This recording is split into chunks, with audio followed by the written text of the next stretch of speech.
প্রিয়, বলো। মানুষ ভালোবাসে কেন জানো? কেন? একটু শান্তির জন্য। কেমন?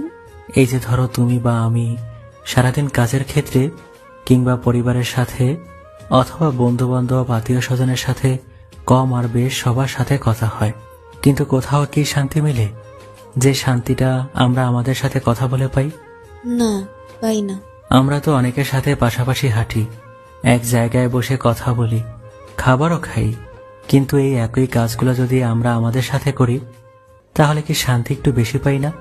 হ্যাঁ, পাই তো। মার পরে যদি কোনো বুকে মাথা রেখে শান্তি মেলে, সেটা তোমার বুকে। হুম এই জন্যে মানুষ ভালোবাসার মানুষটাকে এত ভালোবেসে নিজের করে নেয়। আমিও তোমার কাছে সারা জীবন এই শান্তিটুকুই চাই। আমিও প্রিয়।